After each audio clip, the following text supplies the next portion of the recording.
ngithanda i-gospel, ngithanda umaskandi, ucothoza, hip-hop. Njengamanje ngise-studio, anginayisho ukuthi i-album izophuma mhlawumbe ngoJuni ngoJulayi or August, i-album izophuma ishisa ikhotha.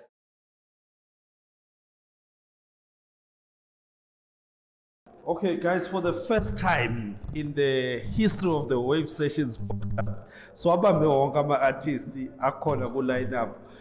Sinegabula sophongolo ke la, sinoGatsheni uboya benyathi. Gatsheni siyamukela ku-The Wave Sessions podcast Mr. Heslo. Sila ku-The Woods Awakening 2026. Sakubona eminyakeni yonke edlule. We've also been following iGatsheni Music Festival. By the way, silokhu siyafika siya-attend iGatsheni Music Festival. So njengoba silokhu sikufisa, ungafisa ukuthini kubalandeli bakho ebebelokhu bekulandela ijeni yakho yonke selokhu waqala kuze kube la ukhona namhlanje?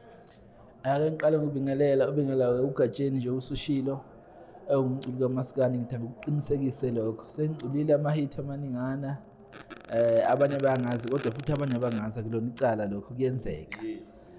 Ake ngiqale nje ngibonga kakhulu i-support engiyithola kubantu ukusuka ngiqalile ukucula kuze kufike namhlanje.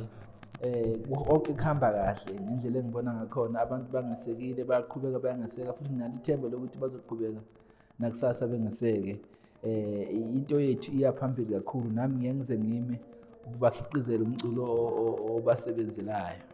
Ake sibheke iGatsheni Music Festival because uthi ungumculi uphinde ube khona kulezi ama-events, uphinde ube nozakwenu abakusekayo uGatsheni Music Festival. Siyilandelile iqala kwaze kwafika la silokhu siyibona ithuthuka iminyaka neminyaka, abantu bagcwala bathi phama kuze kuvale ngesihlanu iminyango. Ufuna ukuthini nge-support oyitholayo kubalandeli bakho abasuka nkalo zonke zomhlaba, ngoba kusuka u-KZN, kusuka oJoburg, oMpumalanga, bonke bezosupporta iGatsheni Music Festival? Ungafisa ukuthini kubo, nanokuthi-ke kulo nyaka sibonile ukuthi amalungiselelo aseqalile, yini futhi esingayilindela uGatsheni Music Festival 2026? Ake ngiqale ngibonge nje support engiyithola kubantu uma beze emcimbini besuke kumagumbi amane omhlaba nje ubusushilo.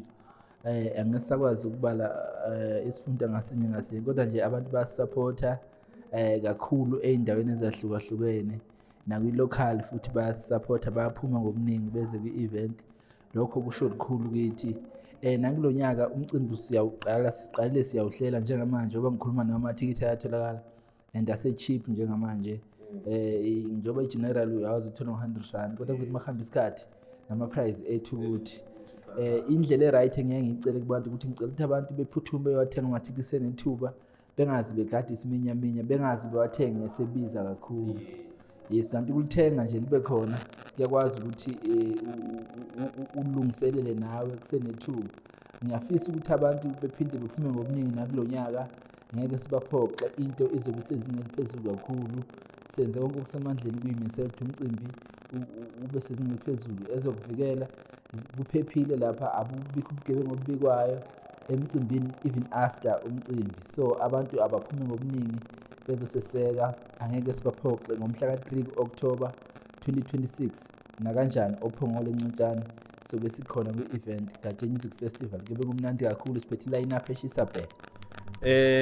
Uzongicorrecta mangi-wrong boya benyathi. Okwamanje mhlawumbe umuntu akekho in touch kakhulu ku-social media, kodwa okwamanje ubusakhiphe i-poster ye-date. Mhlasimpe ungasithi kancane ngokwe-line-up ukuthi ubani esingamlindela, maybe ababili noma abathathu ongasibekela bona? Kunganzima-ke kodwa nje baningi abaculi bama-genre ahlukahlukene, gospel, hip-hop, maskandi, kanjalo. So kube nje kubhizi kakhulu nakulo nyaka. Engingakusho ukuthi ngiyobe ngikhona, bekhona abaculi esisebenzisana nabo abahlonishwayo endimeni. Ngiyafisa ukuthi ngibabale kodwa uma ngababala ngenzeka kube khona engibashiyayo. Umuntu nje kwamanje uma efuna ukubona leya ndima ezulu yomcimbi akalungise ithikithi. Abaculi esijayele ukuba nabo ku-line-up sophinde futhi sibe nabo kuzo-edeka nabanye. Yes. Ngithanda ukubuza umbuzo la, umculi kaMaskandi kodwa uthe uma ngabe wenza i-event yakho wa-expand wafaka o-gospel wafaka o-hip hop o-afro pop njengoba usho yini ekumotivate ukuthi ulule kangaka ungagxili kulokhu wena oyiko kuphela? Ukuthi ngiyazi ukuthi umculo njengoba nami ngingumuntu nje ngiyawuthanda umculo ngendlela ezehlukene. Ngiyayithanda i-gospel, ngiyawuthanda umaskandi, ucothoza, hip hop, kanjalo. Umusic man akufuni ukuthi uyivalele ekhoneni ugcina usulalela umusic owodwa. Ugcina ungawuzwanga lo buyamnandi bo-music kanti kufuna ngazi ukuthi ungayolalela yonke imikhakha. Yebo ngeke uzuyithande ngendlela efanayo kodwa nje kuyafuna ngazi ukuthi ngakhona ama-artist e-hip hop waziyo kube khona even ingoma ze-hip hop ozaziyo noma uyibhinqa. So lento ibhalansa kanjalo kufuna ngazi ukuthi ungasabalala ungayivaleli ekhoneni wena ngoba incishe kubumnandi. Ngale kweGatsheni Music Festival 2026 yini enye singayilindela kuGatsheni as an artist and as a brand ku-2026?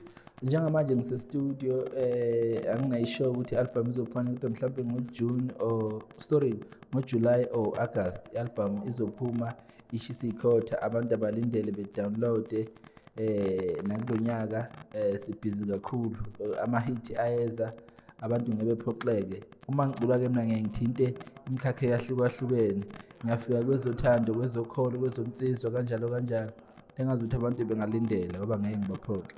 Mhlawumbe njengoba uthi usapheka akhona ama-artist osebenza nawo mhlawumbe mangasipha 1 or 2 kule album oyenzayo entsha? Bengifisa ukuthi be-surprise nakulo nyaka ama-artist engisebenza nawo.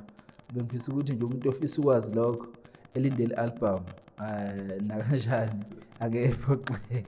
Hayi-ke sesilinde i-surprise i-Wave Sessions podcast le ngicela ukugqugquzela abalandeli bakho because i-podcast esasencane lesifisa ukuthi ikhulu ugqugquzela abalandeli bakho ukuthi ba-like ba-follow ba-subscribe ku-The Wave Sessions podcast. Siyabonga bawethu ukuthi ni-like and subscribe ku-The Wave Session podcast. Yes khona lokho. Siyabonga kakhulu. Amathikithi bawathola kuphi eGatsheni? Computer ticket online nako Shoprite akhona amathikithi no Checkers athola amathikithi and cheap njengamanje. Yes. Kuney'kibha zakhe ezinobuso bakhe ebhaliwe eGatsheni ziyatholakala nalezo umuntu uma ngabe efuna ukuyithenga noma ezamagidangoma noma kuhamba kanjani uma ngabe ziyatholakala itholakala kanjani? Ziyayitholakala mase siqale senze ama-promotion njengamanje saqala ngasa ku-social media kuzothi mase senza ama-promotion bese mase siphuma ngaphandle abantu bese bakwazi ukuyithola mhlawumbe nala sizofika ihamba nayo lonyaka. Asingahlambiseli ngicela i-activation enye yama-activations siyenzelela ulibonile uthando labantu abantu bayakuthanda kuyafuneka ukuthi ubuye khona la eMkhondo uzokwenza yenye yama-activations especially for iGatsheni Music Festival. Uthini ngalo? Nakanjani sofika ngiyaqinisekisa lokho into eshodayo nje ukuthi siqinisekise i-date kodwa ke nami ngibonile uthando labantu bayasupporta asikwazi ukubaphoxa nakanjani so bakhona. Sakuthola ku-TikTok, Facebook, Instagram, Twitter? Angiyena umuntu we-social media kakhulu. Facebook, TikTok, ingenele i-TikTok bayaphila abantu lapha ku-TikTok. But anyways siyabonga kakhulu uGatsheni igag lasophongolo sisazoke siyikhulume le ndaba yasophongolo ngoba phela intumbane ihlukene kabili khona eseMkhondo khona ese-KZN kodwa akusenani asikho lapho sibuye nathi sifuna ukukuclaima sithi igagu laseMkhondo. Siyabonga kakhulu uGatsheni sizokubona ngomhla ka-3 October 2026 laphana eNcotshane Sports Ground ophongolo uzungaphuthelwa okwamanje kusase uphase 1 amathikithi igeneral isatholakala ngo100 nazi ke bantu abakwethu thina siu-attenda uGatsheni Music Festival kuba isinyokotho laphana egate nabantu mase bafuna amathikithi uzungaphoxeki athole kumanje wathola online uzowathola nako Shoprite nakhona lapho. Siyabonga kakhulu uGatsheni asimlandele kuzo zonke izinkundla zokuxhumana. Siyabonga kakhulu uGatsheni.